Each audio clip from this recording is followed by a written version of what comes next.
All right, good morning, ladies and gentlemen. Welcome back to today's live show here, Thursday, June 3rd. Of course, the early bird betting show presented by the Coda Sports Gambling Network. Of course, we were out yesterday, so sorry about that to everybody who was keeping track of us, but we are back today, better than ever. Of course, myself and the Coda Cappers here. And of course, we have Kyle and Comdog on Twitter. That is Kommdog. You can find me at Coda Capper Pace on Twitter, and you can follow the network, of course, at Coda Capper. So, Kyle, how are we doing this morning? It is Thursday, third day of June. You're coming off a hot day yesterday. Yeah, it wasn't too bad yesterday. Me and DJ are doing a 21-game salute for Toast, who deactivated his account. So rather than doing 5 bets a day, me and DJ are doing 7. Finished 5-2 yesterday. You know, I got cocky after the Avalanche won by 7 the first time, so I had him puck line, and they ended up winning by 1 in OT. And thought the Knicks were going to pull it off, and they just couldn't do it. So otherwise, I did pretty good. I actually had a parlay, almost did for a contest, decided not to, decided to do both bets straight up. So I should have done that. Maybe we got a little more units back on it. But no, it was a pretty solid day. Awesome. That's good to hear. Gotta love when the Coda Cappers do well. So I went 2-4 yesterday, a little down day. Did cash on a couple underdogs. Of course, I had the Sixers, and I took the Montreal Canadiens, and they won outright. I was on the Vegas Golden Knights. They couldn't get it done. Went to overtime. They played really well, but couldn't get it done there. That was a late night for me. Heck, I think I was up till 12:30, 1 o'clock watching that, and then kind of the recap too. So made a pot of coffee at 12:15. So I was a first time for everything there, Kyle. And so yeah, then I had a parlay action. I had a couple no-run first innings, and then had the Rays money line. Of course, the Rays lost. And tell me if you heard this one before, Kyle. No-run first inning. 12 runs were scored in the first inning of that Dodgers-Cardinals game. 11 by the Dodgers. You know, it's funny because actually that was the parlay I was going to do, because I said it on Gambling Feud that anytime Madison Bumgarner pitches, he always gives up a run in the first inning. It doesn't matter what it is. So my parlay was a run scored in the first inning and an over 4 runs first 5. Okay. And I texted DJ. I said that hit in the first inning. So that was crazy. No, that's a tough look if you had a no-run first inning for that game. That's rough. Yep. Yeah. We just turn the page and we move on to today, Kyle. That's right. That's right. That's what we do. We just kind of breeze right by that. We don't have to talk about that too much. But we'll start in the NBA today here, Kyle. Obviously, 2 games, 2 big games, right? The Nuggets could send the Blazers home, and the Suns could send the Lakers home. Obviously, yesterday we had 2 teams go home in the Wizards, and of course the Knicks go home as the Hawks advance. And in the other game we had the Clippers. They're not going home yet, but they're down 3-2. So that next game should be very interesting as the Dallas Mavericks have been playing well in Los Angeles and Staples Center. But tonight, Kyle, we have the Nuggets taking on the Trailblazers. The Nuggets open at plus 5.5. Now it's dropped down to plus 4.5, but they're 4.5 point underdogs here on the road. The over/under is at 227.5. Hell, after the last game, 227 seems a little bit too low there, but obviously going to 2 overtimes, that'll do it for you. And then, of course, we have the Suns taking on the Los Angeles Lakers. Interesting line here. I think the wrong team is favored, but that's why I'm not an odds maker. The Lakers -2. Obviously, they're back at home. I get that, but AD still questionable. KCP is questionable. The over/under here, Kyle, is 207. So out of those 2 games, what are you looking at here?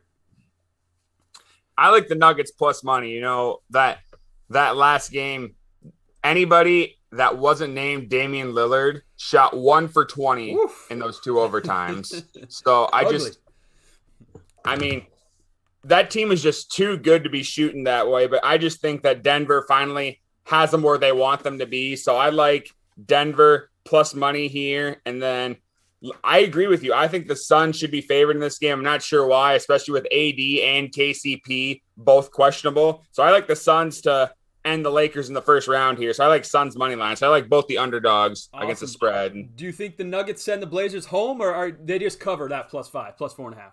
I think they send them home. Okay. I just think that Dame can only do so much. Do I think that the team will shoot as bad as they did? No. They can't, but right?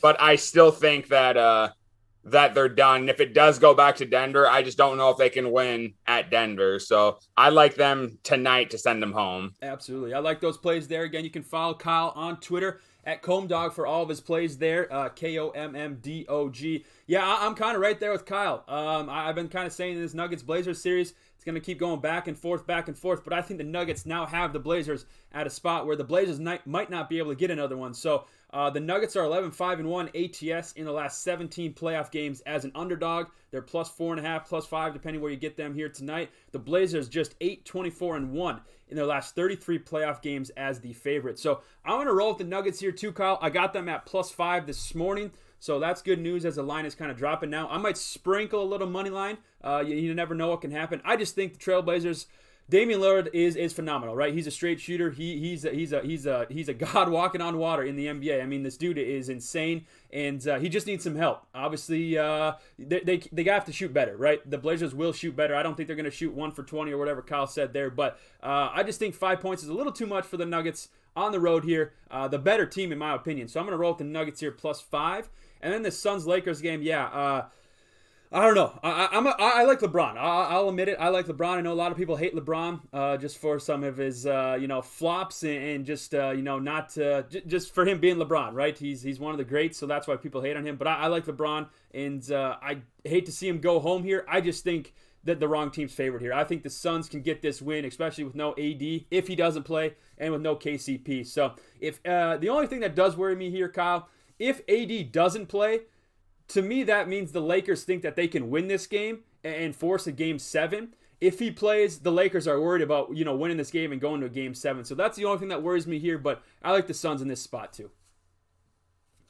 Yeah, I think this game is especially important to just bet on right away because if as soon as that news comes out, the line's going to change. If AD or in KCP do play, I think Lakers go to like almost -5. Yeah. Or something along those lines. But if he doesn't play, I can see the line totally flipping and having the Suns being favored. Absolutely. So it's a line you want to bet right away if you're going to get on this game. Yep, and hope you're on the right side when it changes, when that news comes out. But I do agree there. So awesome. There's our plays in the NBA. I'm also flirting with a little bit of the over 207 in that Lakers game. I know a lot of their games have been under. I understand that, but I will also on Twitter later today have 2 prop bets too for this game. One for the Nuggets game and one for the Lakers game as well. So be on the lookout for that at Coda Capper Pace on Twitter. And of course, the network at Coda Capper. So there we go. Kyle, as we transition here into the NHL last night, obviously the Avalanche got it done against the Golden Knights. That series may just be everything but over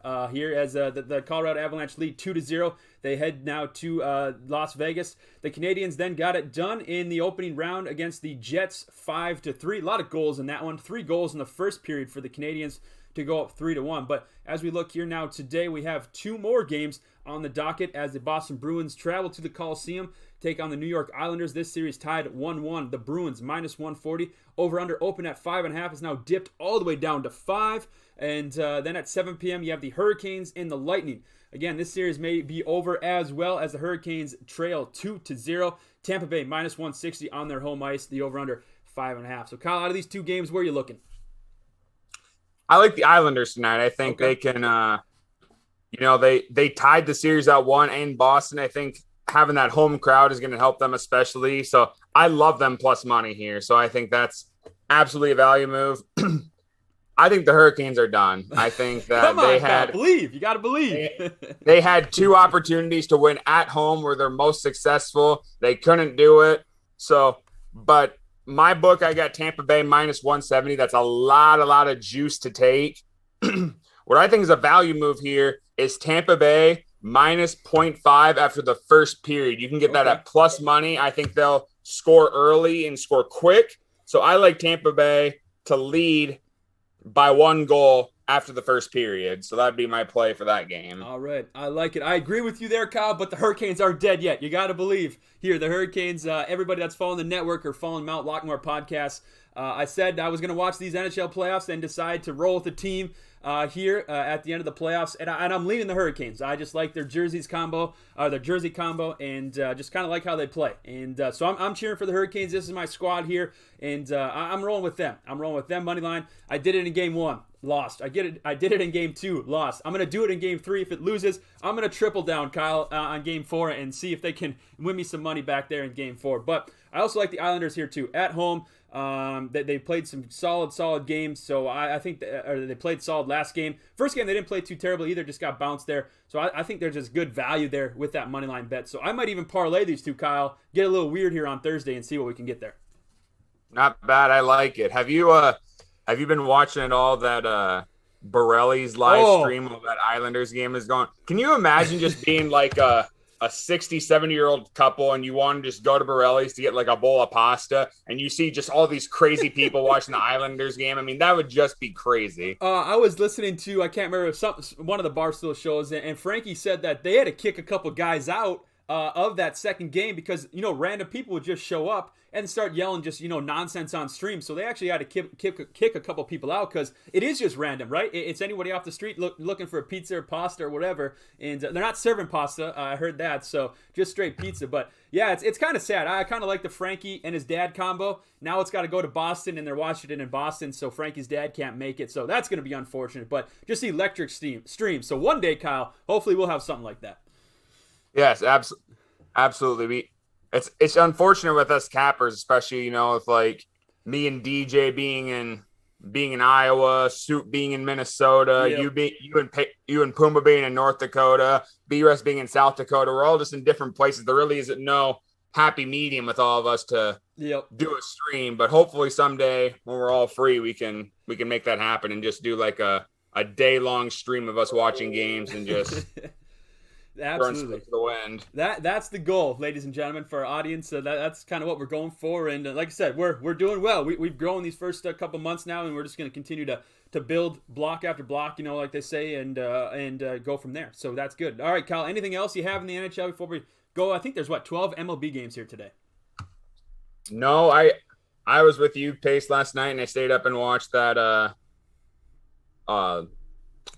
Vegas and Avalanche game, but I just got so fed up with the amount of chances that the Avalanche had to win there, and I just said I'm not watching overtime. I'm going to bed. Yeah, it was a late night. I know the Avs had a lot of chances. Hell, Golden Knights had chances too. They had chances to finish that in the third period there, and I'll tell you what, they came out with a better offensive strategy there in game 2, and they wanted to get pucks on net, and they did exactly that. They outshot the Avs. I don't know what it was. At one time it was like 31-17, but just couldn't get it done. And that's what's great about hockey, Kyle. You can play all 3 periods, right? Play it tight. It's 3-3, and all it takes is one shot in overtime, and you're done. And that's what's unfortunate, but that's what's fun about hockey. Absolutely. And the biggest thing for me and why I think that game is much closer as it was yesterday was, I don't know why, but for some reason, Marc-Andre Fleury didn't start game 1. I don't know why he didn't. So that's why, they gave up 7 goals. But you can just tell the difference in the Golden Knights whenever Marc-Andre Fleury starts and when he doesn't. So I got a feeling he's going to be starting the rest of the series just to give them a shot. Yep, absolutely. He kind of gives off that energy, right? He's saving. He's making crazy saves. Then his teammates just kind of feed off that energy. So. Yep. Awesome. All right, so there we go. 2 more great games in the NHL again. You got to love it. Playoff hockey is one of the greatest things that I've ever, watched, ever experienced. So we transition here into the MLB, Kyle. Of course, we got some early action here, and I love this early action on this Thursday. We have the Washington Nationals taking on the Atlanta Braves. The Braves -140 at home, over under 9.5. Patrick Corbin going for the Nationals. Tucker Davidson 0-0, 4.50 ERA for Atlanta. Then at 12:05, we got the Tampa Bay Rays, who lost last night to the New York Yankees. The Yankees -203 with Garrett Cole on the mound. Ryan Yarbrough going for the Rays. And at 1:10 Central, the Red Sox taking on the Houston Astros. Martin Perez going for the Red Sox. Jake Odorizzi for the Houston Astros. 0-2, a 6.75 ERA. And our final game here, Kyle, in this slot, Texas Rangers taking on the Colorado Rockies. Rockies -130. Over under 10.5. It did open at 11.5, I believe. Now it's at 10.5. As you have Austin Gomer going for the Colorado Rockies. So, Kyle, out of those 4 games, what do you like here? I like the Braves here, honestly. This Tucker Davidson, he's 0-0 because he was actually in AAA. He just got called up. Okay. So I think he's going to have a good opening debut against a fairly struggling Washington Nationals lineup. So I like the Braves money line here. And man, I love betting on the Yankees when Garrett Cole's on the mound. But I mean, minus 200 is just so much juice to take. So I like, and this is a typical Kyle bet, but it's just it's less juice. I like Yankees minus 0.5 first 5. Okay. I think that's the move here. And then in this Red Sox and Astros game, I'm not sure how the Red Sox are underdogs because Odorizzi is 0-2 this year with a 6.75 ERA. Yeesh. I mean, he's really struggling so far. So I like the Red Sox money line here. I think that's absolutely a value move with them being an underdog. And then finally in this Rangers-Rockies game, it's gonna be weird to say, but I like the under. Okay. Under 10.5. I mean, both these pitchers do have above a 4 ERA, but I just think that at some point they gotta come out firing and come out better than what they're doing. So I like the under 10.5 for this game. All right, a rare under bet there for Kyle, and again, Very rare. very rare, as Kyle says. There we go. All right, there's Kyle's couple plays there in the 4 early games as well. So in this Braves Nationals game, I'm gonna lean the over here. I also lean the Braves too, but I like the over. I think that's where I'm going to put most of my money here for this early action contest. And I like the under in this Boston-Houston game. Again, I agree with Kyle. Why are the Red Sox not favored? Maybe we're not seeing something right there, but Perez has had a solid season. 3-2, I believe, on the year, and his ERA isn't actually too high, 3.55. So I like the Red Sox there as a value move, like Kyle said, and I also lean the under in this contest. In the Rangers-Rockies, I like the Rockies here, minus 130.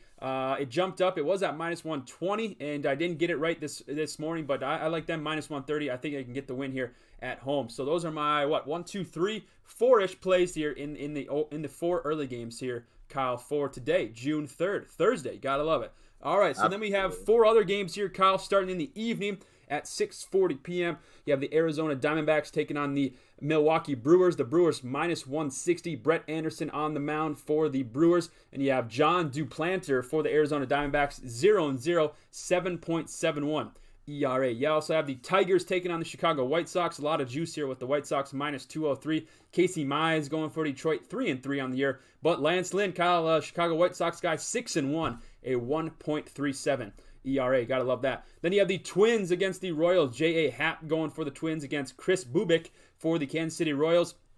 The Royals minus 115. The over-under is at 9.5. Then at 7:15 here, Kyle, the last one we'll talk about before we take a break is the St. Louis Cardinals taking on the Cincinnati Reds. Cardinals minus 153. Vladimir Gutierrez going for Cincinnati and Adam Wainwright for the Cardinals. So out of those 4, Kyle, what are you looking to play here? I absolutely love White Sox run line here. Okay, I like it. I love the White Sox run line. Tigers have, like I said, all year long been struggling, and Lance Lynn 6-1 with a 1.2 ERA. I mean, that's Cy Young numbers right there. Yeah, absolutely. So he's been on an absolute tear. I love them run line here, so that's a big move for me. And I like the Reds against the Cardinals. I like them money line here. I just think that Vladimir Gutierrez, he struggled in his first big league debut, but I'm not an Adam Wainwright guy. It's not just because I'm a Cubs fan. I just have never liked the dude. So I think the Reds can pull off the upset against the Cardinals here. So those would be my 2 plays for those games. Okay, I like it. I have 3 plays in this Tigers-White Sox game. I love this game so much. Now I have a no-run first inning in this game. I like the under here as well, and I like the Chicago White Sox run line here. So Lance Lynn, I'm going big on the Chicago White Sox and Lance Lynn, hoping to cash there. No-run first inning, the under, and I'll take them run line as well. So those are, like I said, I'm only doing 1 game in this time slot, but I'm doing 3 plays here for that game there. So in our last 4 games here, Kyle, we have, the last 3, I should say. At 8:38 Central Time, we have the Seattle Mariners taking on the Los Angeles Angels. Angels minus 157. Over-under is at 9 as the Mariners bring out Justice Sheffield and Griffin Canning for the Angels. At 8:45, you have the Chicago Cubs taking on the San Francisco Giants. The Giants minus 125. Over-under 8.5 as you have Zach Davies going for the Cubs and Anthony DiSciolfo, if I could get that correctly, for the Giants. I probably butchered that, but hey, it's Anthony something. And at 9 p.m., we have the New York Mets taking on the San Diego Padres. The Padres minus 177 with Yo Darvish on the mound, and the over-under is at 6.5 as in this game, the Mets and the Padres. So, Kyle, out of those 3 games here in the MLB, what do you like? In that Mariners-Angels game, I love the over of 9. Okay. I just think that these two pitchers, Griffin Canning has a 5.4 ERA. Justice Sheffield has a near 4.96 ERA. I just think that these lineups aren't very good normally batting-wise, but when you have a bad pitcher, that's when they start to fire up a little bit. So I like the over of 9 in this game. I also like the over 8.5 in the Cubs-Giants game. I'm not a Zach Davies guy at all. I think he might be struggling against this Giants lineup, but both these teams have been firing as of lately. I mean, they've, Cubs 32-23, Giants 34-21. Both these teams are really, really solid, and the Cubs aren't solid because of their pitchers. I will just say that much. I think they're solid because they're batting as of late. So I like the over 8.5 in that game. And then in the Mets-Padres game, I like the Padres here. Again, I got my book has them at minus 177, just a lot of juice to take. So that's another minus 0.5 first 5 for that game. I also like a no-run first inning in this matchup too. So those would be my 4 plays for those 3 games. Awesome. You have 2 pitchers in that Mets-Padres game that are combined 9-1 on the season. So you got to love that. Both have an ERA of under 2.2. So should be a pitcher's duel there. In these 3 games here, I like the Mariners money line. Here, Justice Sheffield, he is 4-4, 4.96 ERA, but he does have 1 win against the Angels so far this season. So I'm going to roll the dice here, and I'm going to take the Mariners, get some nice plus money here on that money line. I also like the Giants. I know Kyle and I are going to disagree here, but I like the Giants here. The Cubs kind of go across the states to the Bay, and the Giants 34-21 on the season, 15-8 at home, as the Cubs are 11-13 on the road. So I'm going to take the Giants here, get that at minus 125 on that money line. And in this last game here, I like the Mets here. Obviously, you have Walker going for the Mets. He's 4-1, a 1.85 ERA. Darvish 5-1, a 2.16 ERA. I just think there's a little value there with the Mets there. A good pitcher on the mound. I know the Padres are a very solid team, 18-10 on their home field, as the Mets are just 12-16. But when you bring out a pitcher like Walker, who has 4 wins, 1 losses, and an ERA under 2, I'm gonna roll with the Mets here, get a little plus money on that money line, and those are my 3 plays there for 3 plays there for the late games. I like it. A good slate of baseball again. Absolutely. There's always a good slate of baseball, Kyle. So would you say baseball is your favorite sport to bet, or I think we've talked about this. I can't remember. I don't mind betting baseball. I guess I'm more of a, by far my favorite sport I'll bet and I'll do most of my bets on is college football. Okay. That's definitely my wheelhouse, and then probably NFL after that, and then probably baseball. Probably my least favorite sport to bet is hockey. I just don't know much about hockey and stuff like that. Now, DJ, on the other hand, is very, very heavy baseball guy, so that's why he's always doing really, really solid with his baseball bets. He's been doing it a long time, but I'm not as big of a baseball guy as he is. But I don't mind betting on it. Absolutely. It's definitely, you can find some good value out there. It just requires, I think, the most research out of all the sports. So yep, very much so. I think that's, absolutely. So there we go. We do have some WNBA games here, Kyle. I know we like to chat a little WNBA. I know we've been big on fading the Indiana Fever, as I think, the last time we talked about the WNBA, they were 11-point underdogs, and they ended up losing by damn near 30 points. So they take on the Los Angeles Sparks here today. The Sparks just -6. On that line there. It opened up at 6.5. It's dropped down to 6. The over-under here is 159.5. Then you have the Las Vegas Aces going all the way to the east to take on the New York Liberty. The Liberty +8. Over-under is at 169.5. And then you have the Chicago Sky taking on the Phoenix Mercury. This total opened up at 164. It's now dropped to 162.5. Phoenix Mercury, though, staying favorites, -1.5. So, Kyle, out of these 3 games, what do you like here? This Fever Sparks game is just going to be brutal to watch. Oh, my gosh. I like the under 159.5 in that game. It's just 2 really, really bad teams. And I think that this game could probably go 140, 145 or something like that. So I like the under in that game.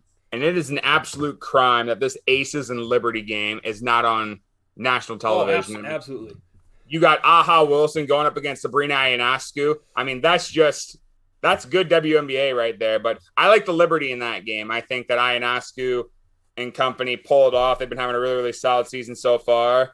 And I like the Mercury to beat the Sky here. I like them against the spread. So those will be my 3 games in the WNBA. Awesome. I love it. I'm also on the Liberty plus 8 points at home. That's a lot of points. So I'm going to roll with them. The Liberty, maybe not really surprised a lot of teams. Obviously, Sabrina was hurt last year. They added a couple key pieces in the offseason. So they're playing like a top team in the WNBA right now. This line actually opened up at 3.5, jumped to plus 8.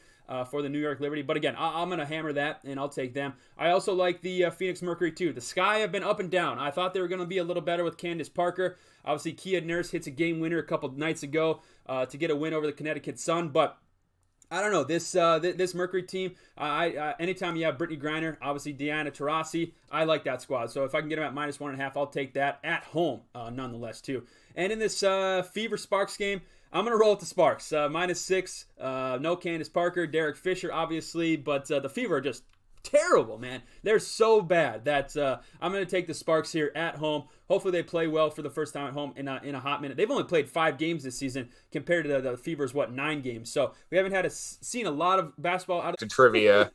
Oh, man. Missed that guy. Missed Toast. Missed trivia. We'll have to have another trivia night. And I don't know. Hopefully one day get Toast back, but you never know. So you guys gave a nice little tribute to him on the latest Gambling Feud podcast. So if you haven't checked that out, go check out episode 17, Spotify, Apple Music, and Google Play of the Gambling Feud podcast. And then B-Russ and I, our podcast, episode 46, I believe, will be out here later this afternoon. So go check that out as well. Spotify, Google Play, and Apple Podcasts. So there we go, Kyle. Anything else you want to add before we wrap it up and place our bets? Nope, I think we're good. It's a good day to have a good day, so let's get her done. Sounds good. Again, like, comment, subscribe. Thank you, everybody, for watching. We appreciate it, and we'll see everybody tomorrow, 10 a.m. on Facebook Live and, of course, on YouTube. So thanks again. As always, follow Kyle at CombDog on Twitter and myself at CodaCapperPace and the network at Coda Cappers, and of course the website codasportscappers.com. A lot of big things coming up here, ladies and gentlemen, for the network, so be on the lookout. You want to be keeping up with everybody and just appreciate all of our watchers and listeners and everything like that. So we'll see everybody tomorrow, bright 10 a.m. and let's cash some bets today, Kyle. Let's have a day.